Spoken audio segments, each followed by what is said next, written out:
नमस्कार, प्रदेश की number 1 debate show में आपका बहुत बहुत स्वागत है। आपके साथ मैं हूं संतोष गंगवार। बिहार के मुख्यमंत्री नीतीश कुमार को एक बार फिर से महागठबंधन में शामिल होने का ऑफर मिला है। इस बार यह offer RJD supremo Lalu Prasad Yadav ने दिया। लालू प्रसाद ने कहा कि नीतीश साथ आए और काम करें। उनके न्योता के बाद से आरजेडी और जेडीयू के नेताओं की ओर से जोरदार बयानबाजी हो रही है। राज्यपाल के शपथ ग्रहण समारोह में पहुंचे नेता प्रतिपक्ष तेजस्वी यादव ने प्रतिक्रिया दी और फिर से नीतीश कुमार के लिए महागठबंधन में आने के लिए सभी दरवाजे बंद होने की बात दोहराई। 30 दिसंबर को भी सीतामढ़ी में तेजस्वी यादव ने सीएम नीतीश के लिए दरवाजा बंद रखने की बात कही थी। इधर लालू प्रसाद के ऑफर पर सीएम नीतीश कुमार से इस पर जब सवाल पूछा गया तो सीएम नीतीश मुस्कुराए, हाथ जोड़े, क्या बोल रहे हैं छोड़िए ना कहकर चल दिए। मतलब साफ है कि उनका महागठबंधन में जाने का कोई इरादा नहीं। हालांकि श्रम संसाधन मंत्री संतोष कुमार ने नीतीश की महागठबंधन में वापसी के ख्याल को लालू का मुंगेरी लाल का हसीन सपना करार दिया। डिप्टी सीएम सम्राट चौधरी ने कहा कि नीतीश कुमार लालू यादव की नस नस जानते हैं। केंद्रीय मंत्री और जेडीयू के वरिष्ठ नेता ललन सिंह ने इस सियासी उठापटक पर यह कहकर विराम लगा दिया, लालू जी क्या बोलते हैं क्या नहीं बोलते ये लालू जी से जाकर पूछिए। नीतीश एनडीए में है और मजबूती से है। आरजेडी नेता तेजस्वी यादव ने भी अपने पिता के बयान पर बहुत ज्यादा लोड नहीं लिया। उन्होंने कहा कि पत्रकार सवाल करते हैं तो उन्होंने यानी लालू जी ने ठंडाने के लिए कह दिया। ऐसे में सवाल है कि नीतीश को लेकर कौन कंफ्यूजन पैदा कर रहा है। डिबेट की शुरुआत करें उससे पहले एक रिपोर्ट।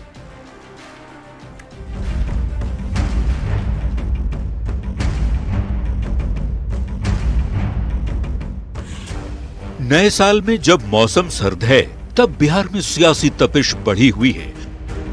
बात एक बार फिर हो रही है सियासत में बदलाव की। आरजेडी विधायक भाई वीरेंद्र लगातार नीतीश कुमार को साथ लाने का न्योता देते रहे हैं, तो सवाल पूछे जाने पर लालू प्रसाद ने भी कुछ ऐसा कह दिया कि जिस पर बयानबाजी तेज है। लालू ने कहा, अगर नीतीश कुमार आते हैं तो क्यों नहीं उनको साथ लेंगे, रहें साथ में काम करें। उन्होंने फिर कहा कि हम लोग फैसला लेते हैं लेकिन नीतीश कुमार को शोभा नहीं देता, वो बार बार भाग जाते हैं, निकल जाते हैं, अगर वह फिर आएंगे तो रख लेंगे। ये बयान आरजेडी के अध्यक्ष का है, जिनकी हर बात के पीछे मायने होते हैं। सियासी चाल में माहिर लालू का अंदाज अलग है, लेकिन लालू प्रसाद के ऑफर को चंद घंटे के अंदर ही नीतीश कुमार ने हंसते हुए नकार दिया। माफ कर देंगे, आप क्या बोल रहे हैं, हम आ जाएंगे। वहीं लालू प्रसाद के बयान पर सवाल पूछे जाने पर जेडीयू नेता और केंद्रीय मंत्री ललन सिंह के तेवर तल्ख दिखे। लालू जी क्या बोलते हैं, लालू जी क्या नहीं बोलते हैं, कि जाके लालू जी से पूछिए। नीतीश कुमार और उनकी पार्टी के नेता एक बार नहीं बल्कि बार बार ये साफ कर चुके हैं कि वो अब कभी भी आरजेडी के साथ जाने की गलती नहीं करेंगे। बावजूद इसके लालू प्रसाद ने साथ आने का ऑफर देकर बिहार में एक बहस तो छेड़ ही दी है। न्यूज 18 के लिए पटना से रवि एस नारायण और धर्मेंद्र कुमार के साथ ब्यूरो रिपोर्ट।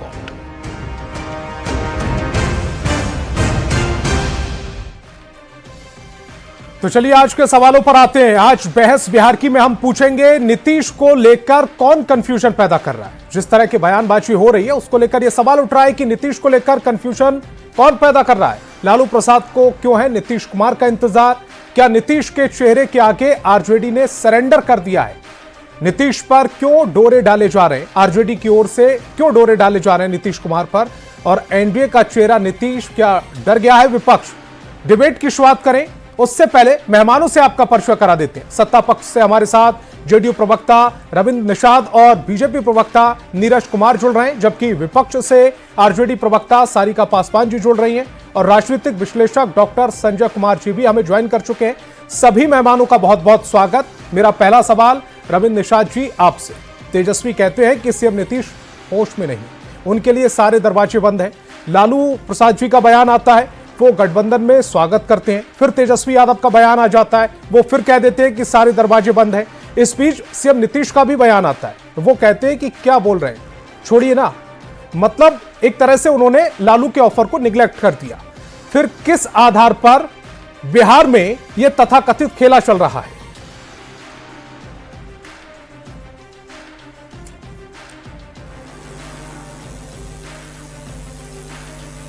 जेडीयू प्रवक्ता।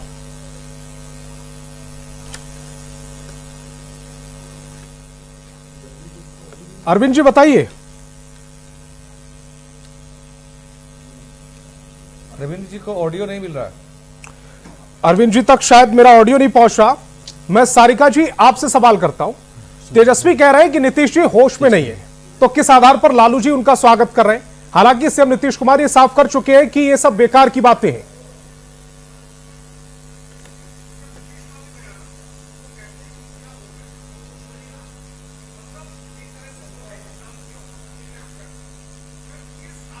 नीतीश कुमार जी पटना से दिल्ली की ओर कूच करके किसी से मिलने का उन्होंने अपॉइंटमेंट लिया था। कोई खेला नहीं चल रहा है। राष्ट्रीय जनता दल चाहता है कि हमारे साथ नीतीश बाबू आ जाएं तो हमारा बेड़ा पार लग जाएगा। नीतीश बाबू जिसके साथ होते हैं उसका बेड़ा पार तो लगता ही है, लेकिन कई बार हमारी पार्टी की ओर से कहा गया है कि हम एनडीए के साथ थे, हैं और आगे भी रहेंगे। दरअसल बोलिए बोलिए अरविंद जी बोलिए। कहाँ लगता है कि चले गए सारिका जी पूछ रहे हैं। अरविंद जी मेरी आवाज मिल रही है? मैं अपनी टीम से बोलूंगा कि एक बार अरविंद जी की आवाज को चेक कर लिए। सारिका जी मेरा सवाल आपसे था, एक तरफ लालू प्रसाद ऑफर कर रहे हैं, दूसरी तरफ तेजस्वी यादव कह रहे हैं कि नहीं नहीं दरवाजे बंद हैं। ये क्या आपस में बैठ के बातचीत नहीं हुई? ये इतना कंफ्यूजन आरजेडी के अंदर क्यों है? नहीं देखिए, मैंने आपको बोला संतोष जी कि कुछ दिन अगर पहले की हम घटनाओं पे अगर नजर डालें तो आपके भी संज्ञान में होगा कि माननीय मुख्यमंत्री नीतीश कुमार जी बिहार से दिल्ली की ओर कूच किए थे और उन्होंने पटना छोड़ने से पहले अपॉइंटमेंट भी लिया था मिलने के लिए, और दिल्ली पहुंच करके अपॉइंटमेंट जो है वो कैंसिल हो गई और जिन लोगों से मिलने का उन्होंने समय लिया था उन लोगों ने उन्होंने मिलने का समय भी नहीं दिया और बहरहाल मुख्यमंत्री जी को बिहार वापस लौट के आना पड़ा। और अभी देखिए लगातार हम देख रहे हैं कि ये जो नई सरकार जो पिछले अभी की बनी है एनडीए की सरकार, आपने देखा होगा कि बिहार की स्थिति क्या बन गई है और माननीय मुख्यमंत्री नीतीश कुमार जी के रहते बनी है।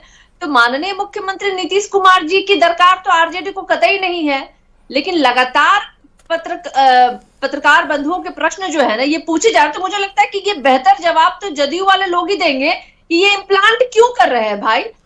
नहीं, अगर स्वागत लालू प्रसाद जी कर रहे हैं तो ये थोड़ी प्लान कर दे रहे हैं। इससे पहले लगातार बयान तेजस्वी के भी बहुत झुकाव वाले आए थे। 30 तारीख को उनका एकदम से साफ बयान आया कि उनका अब स्वागत नहीं करेंगे हम। उससे पहले उन्होंने भी बहुत स्वागत करने की कोशिश की थी। जो झुकाव वाले बयान थे वो साफ नजर भी आ रहे थे।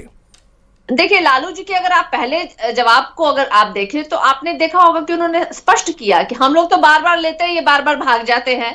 तो मुख्यमंत्री जी की जो आज रेपुटेशन बनी हुई है वो पूरे बिहार में और पूरे देश में सारे लोग जानते हैं।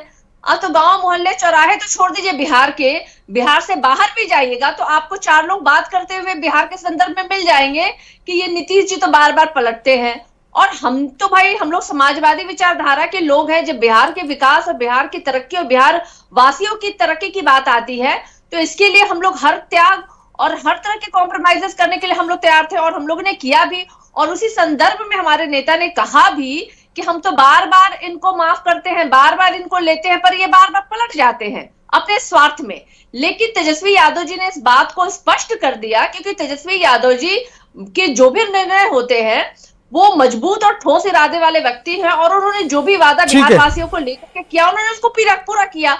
और जिस तरह की व्यवहार और आचरण मुख्यमंत्री जी के लगातार देखने को मिली है उसके बाद तो तेजस्वी यादव जी ने स्पष्ट कर दिया, आपको पत्रकार बंधुओं को भी स्पष्ट किया, सोशल मीडिया के प्लेटफॉर्म पे भी उन्होंने इस बात को स्पष्ट कर दिया कि नीतीश कुमार जी के लिए और जनता दल यूनाइटेड के लिए राष्ट्रीय जनता दल के दरवाजे जो है ना हमेशा के लिए बंद हो गए। क्योंकि ऐसे व्यक्ति जिनकी अपनी कोई नैतिक जिम्मेदारी अपने प्रदेश के वासियों के प्रति नहीं बनती है, ऐसे लोगों को स्वीकार करना कतई हमें स्वीकार नहीं है। ठीक मुझे है। लगता है हमारे नेता ने ऑलरेडी इस बारे में क्लियर कह दिया है, तो अब तो कोई प्रश्न का सवाल ही नहीं प्रश्न पैदा इसलिए उठा ना होता कि है। पहले 30 तारीख को तेजस्वी ने कुछ कहा, लालू जी कुछ कह रहे हैं, फिर तेजस्वी को इस पर सफाई देनी पड़ी, पूरा मामला जो ठंडा करने के लिए इस तरह का बयान देना पड़ा, तो सवाल इसलिए उठ रहे हैं। फिलहाल मैं अरविंद जी आपके पास आ रहा हूं। तेजस्वी लगातार नीतीश कुमार पर निशाना भी साध रहे हैं, उनके स्वास्थ्य को लेकर कह रहे हैं कि जो जो बातें आई हैं वो दरवाजे भी लगातार बंद बता दिए गए।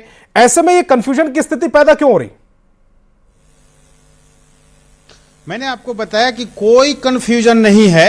हम लोग पूरी मजबूती के साथ एनडीए के साथ हैं और आगामी विधानसभा चुनाव में एनडीए को 2010 से ज्यादा बहुमत आएगा और राष्ट्रीय जनता दल इकाई की भी संख्या पार नहीं करेगी, दहाई में नहीं पहुंचेगी। वहीं तेजस्वी यादव को सबसे पहले जो राष्ट्रीय जनता दल के राष्ट्रीय अध्यक्ष उनके पिता आदरणीय लालू प्रसाद जी हैं, सभी तरह के दस्तखत राष्ट्रीय जनता दल में राष्ट्रीय अध्यक्ष के हस्ताक्षर से ही फैसले लिए जाते हैं। लोकसभा के चुनाव में, विधानसभा के चुनाव में, विधान परिषद और राज्यसभा के चुनाव में टिकटों पर हस्ताक्षर राजद का होता है। तो जब राजद में ही तेजस्वी यादव और राष्ट्रीय जनता दल के राष्ट्रीय अध्यक्ष दो तरह की बात बोल रहे हैं, तो इसका मतलब है कि तेजस्वी यादव ने अपने पिताजी को राजनैतिक रूप से होश में नहीं है, यह बात उन्होंने मान लिया है। चूंकि राजनैतिक रूप से वो जागरूक होते तो इस प्रकार से नहीं बात बोलते जैसा कि तेजस्वी जी बोल रहे हैं। तो आदरणीय लालू प्रसाद जी को तेजस्वी यादव जी से पहले पूछना चाहिए, लेकिन चूंकि राष्ट्रीय जनता दल ने एक सर्वे कराया है कि उस आगामी विधानसभा चुनाव में राष्ट्रीय जनता दल और इंडिया गठबंधन का क्या हाल रहने वाला है, उस सर्वे में स्पष्ट तौर पर सर्वे कंपनी ने सर्वे करके लोगों से बातचीत करके बता दिया है कि राष्ट्रीय जनता दल बिहार में अब तक हुए विधानसभा के चुनाव में सबसे पुअर परफॉर्मेंस करने जा रही है। ठीक है, सबसे खराब परफॉर्मेंस करने जा रही है, जिससे घबरा करके इसका डेटा अब तक कैसे पहुंचा? पार्टी और पूरा परिवार घबराहट में है। चलिए मैं बीजेपी प्रवक्ता की तरफ प्रकार की बात बोल रहे हैं। नीरज जी का रुख करूंगा। नीरज जी कुछ कहना चाह रहे हैं, पहले तो आप अपनी बात कंप्लीट कर लीजिए, फिर मैं आपसे सवाल करूं। मेरा सवाल तो बड़ा सीधा सा है कि नीतीश को लेकर जिस तरह की इस समय राजनीति चल रही है, ये तथाकथित खेला जो होने की संभावनाएं जाहिर हो रही हैं, इससे बीजेपी बेचैन नजर आ रही है। मैं इसकी सारी कलई खोल देता हूं साहब। आज हमारे डिप्टी सीएम साहब ने बिल्कुल, सम्माननीय सम्राट चौधरी जी ने बिल्कुल ठीक कहा कि ये लोग डरे हुए लोग हैं, डरी हुई पार्टी के लोग हैं और घबराहट में, हताशा, निराशा में ऐसा बयान दे रहे हैं। दरअसल ये पॉलिटिक्स ये ऐसी नहीं है जो दिख रही है, ये राजनीति है। लालू परिवार के अंदर जो गुटबाजी चल रही है कि उसको परिलक्षित करता है। तेजस्वी यादव जी बहुत हड़बड़ी में है, उनको शायद सीएम बनने की बहुत जल्दी है, इसलिए वो एक्सीडेंट भी बहुत तेज करने वाले हैं। वो लालू जी के पहले पोस्टर को गायब कर देते हैं, अब लालू जी को ये बयान देते हैं तो उसका खंडन करते हैं।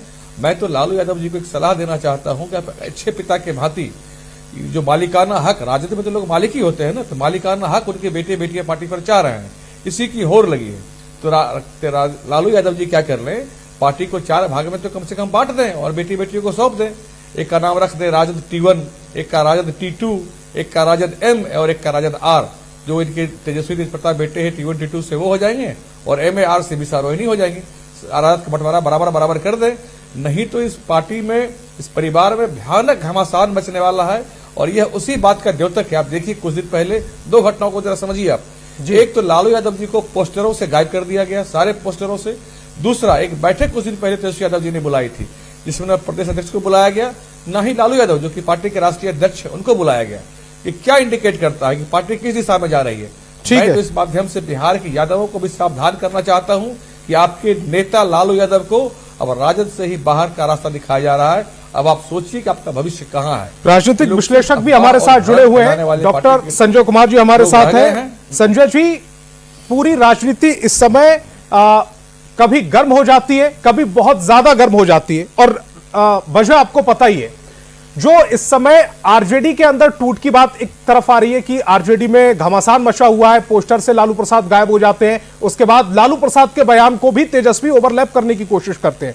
एक तो ये आरोप लग रहे हैं, दूसरा ये कि क्या नीतीश कुमार को तोड़ना इतना आसान है कि लगातार उनको लेकर राजनीति हो रही है, कभी उनके पक्ष में बयान आता है, कभी ये कह देते हैं कि नहीं नहीं अब हम इनका स्वागत नहीं करेंगे।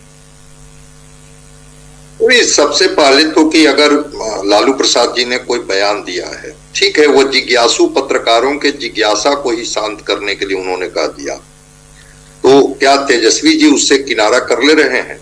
वो बता दे रहे हैं कि नहीं, ये जो लालू प्रसाद जी का बयान है वो अधिकृत बयान नहीं है। लालू प्रसाद जी ने क्या कहा कि बिल्कुल दरवाजा कहाँ बंद है, बिल्कुल, और उनके तरफ से भी दरवाजा खुला होनी चाहिए। तो लालू प्रसाद जी जिस ओवरलैपिंग की बात आप कर रहे हैं, मैं इसके लिए ओवरलैपिंग शब्द इस्तेमाल नहीं करूंगा, मैं कहूंगा कि किनारे कर लेना, कि स्केप कर रहे हैं तेजस्वी जी, स्केप कर रहे हैं लालू प्रसाद जी के उस बयान से, क्योंकि वो चुके हैं कि दरवाजा बंद है। तो पहले तो राजद के जो सर्वमान्य नेता के तौर पर जो हम लोगों की जानकारी है उसमें लालू प्रसाद जी हैं, और लालू प्रसाद जी ने कोई बात कही है तो आखिर तेजस्वी जी किनारा क्यों कर रहे हैं? तेजस्वी जी के किनारा करने के पीछे का कोई कारण तो समझ में आनी चाहिए। ठीक है, वो आएंगे नहीं आएंगे वो अलग बात है, लेकिन तेजस्वी जी का किनारा करना, क्या लालू प्रसाद जी का जो सर्वमान्य नेता के तौर पर आरजेडी में जो है, क्या उससे किनारे कर लेना है कि नहीं? वो तो निर्णय हम लेंगे, हम अब तय करेंगे चीजों को। एक दूसरी बात, मुख्यमंत्री जी से जब ये सवाल पूछे गए तो उन्होंने बड़ा रहस्यमयी अंदाज में कहा, छोड़िए क्या पूछ रहे हैं। तो इस तरह से उन्होंने हर कयास पर वो इशारों में विराम लगा दिया कि नहीं, इस तरह की कोई बात नहीं है। रह गई बात की खबरों के लिए खबर बनाना, वो एक अलग पार्ट है कि आप खबर बना सकते हैं, क्योंकि राजनीति में कुछ बयानों से चीजें तय नहीं होती है, परिस्थितियां होती हैं, और जो निर्णय होते हैं वो निर्णय पार्टी के निर्णय होते हैं। ठीक है, एक ही व्यक्ति अधिकृत है, लेकिन जो पार्टी के निर्णय होते हैं वो बयानों के आधार पर थोड़े होता है कि किसी पार्टी ने हमें स्वागत कर दिया, कोई पार्टी के लोग चले गए, किसी ने दरवाजा, राजनीति में दरवाजा खिड़की जैसी चीज नहीं होती है। राजनीति में परिस्थितियां होती हैं, और राजनीति में क्या स्थिति बनी उस समय जिसकी वजह से एक गठबंधन को छोड़ना पड़ा और दूसरी गठबंधन में जाने की जरूरत पड़ गई। तो परिस्थिति कोई ऐसी बिहार में दिख नहीं रही है। लेकिन अगर वो सवालों के उत्तर के क्रम में अगर उन्होंने कोई ऐसी बात कही दी कि हाँ ठीक है दरवाजा थोड़े बंद है, अगर वो हमारे, इसको कहते हैं सस्पेंस क्रिएट करना, कि अगर कोई गठबंधन है, हमने कोई बात कह करके एक सस्पेंस क्रिएट कर दिया, जिसके लिए आपने शब्द इस्तेमाल किया कंफ्यूजन, कंफ्यूजन क्रिएट कर दिए, और फिर अब पार्टियां जो है वो आपस में इसकी सफाई देते रहे। मुझे नहीं लगता है कि इस तरह की कोई स्थिति है, क्योंकि तेजस्वी जी ने साफ साफ कहा कि ऐसी कोई स्थिति नहीं बनने जा रही है, मुख्यमंत्री जी ने कहा, और ललन सिंह ने तो कहा ही साफ तौर कि भाई जो सवाल आप जिनसे पूछते हैं, जहां से आपको उत्तर मिलता है, आप उन्हीं से जाकर के सफाई मांगिए कि इसमें कितनी सच्चाई है और कितनी सच्चाई नहीं है। तो ऐसी कोई परिस्थितियां बिहार में बनी नहीं है, ठीक है, जिसमें ये कहा जा सकता है कि कोई गठबंधन बदलने जा रहा है। सारिका जी, मेरा सवाल और बहुत संक्षिप्त में आपसे जवाब चाहूंगा। मेरा सवाल यह है कि लालू प्रसाद का कोई बयान आया तो उसको तुरंत किनारा करने की जरूरत क्यों पड़ी तेजस्वी यादव को? नहीं संतोष जी, लालू प्रसाद यादव जी के बयान को तो कोई किनारा कर ही नहीं सकता। मुख्यमंत्री नीतीश कुमार जी जब नहीं कर पाए तो किसी और की क्या बिसात है। लेकिन देखिए, ये जो मुख में राम बगल में छुरी रखने वाले भारतीय जनता पार्टी के जो नेता हैं, और खास करके प्रदेश अध्यक्ष उनके, जिन्होंने कहा था नीतीश कुमार जी को रद्दी मान, लालू जी के बयान के साथ है अथवा तेजस्वी यादव जी के बयान के साथ है, अपना स्टैंड क्लियर करिए। इलाज की आवश्यकता है तो आप समझ लीजिए कि अंदर खाने एनडीए में जो तमाम दले हैं, घटक दले हैं, उनकी माननीय मुख्यमंत्री नीतीश कुमार जी के प्रति क्या भाव है। तो कम से कम मुझे लगता है कि आज एनडीए में जो भी स्थितियां बनी है, आज तो तमाम दलें जो खुद ही एक दूसरे को क्लियरेंस दिखा रही है। और जिस तरीके से भारतीय जनता पार्टी के नेताओं ने ये क्लियर कर दिया है कि अटल जी का सपना तभी पूरा होगा जब बिहार में भारतीय जनता पार्टी की सरकार बनेगी। तो ये सारे भाव जो है ना, वो दिखाई दे रहा है कि एनडीए में एक्चुअली अंदर खाने कुछ भी सही नहीं है। आखिरी 10 मिनट नीरज जी, आपके कुछ कहना चाह रहे थे आप? दरअसल इन लोगों के मुंह से लार टपक रहा है, लेकिन लार टपकने का कोई लाभ इनको नहीं मिलने वाला। कि मुंगेरी लाल का हसीन सपना देखते रहें, दिन में तारे देखते रहें, कोई ठीक लाभ है। इनको नहीं मिलने वाला। माननीय मुख्यमंत्री नीतीश कुमार जी को मालूम है क्योंकि उनका एजेंडा बिहार का विकास है। ठीक है, समय की कमी है। तमाम मेहमान जो मेरे साथ जुड़े, आपका बहुत बहुत शुक्रिया। और बहुत अच्छी बात संजय जी ने एक बात कही कि राजनीति में दरवाजा खिड़की जैसा कुछ नहीं होता, परिस्थितियां होती हैं और परिस्थितियों के हिसाब से चीजें बदलती हैं, बिगड़ती हैं और बनती हैं। फिलहाल ऐसी कोई स्थिति बिहार में नजर नहीं आ रही है। ऐसे में जो कंफ्यूजन फैला हुआ है वो दरअसल इसे फैलाया जा रहा है। बहस बिहार की में फिलहाल इतना ही। आप देखते रहिए न्यूज़ 18 बिहार झारखंड।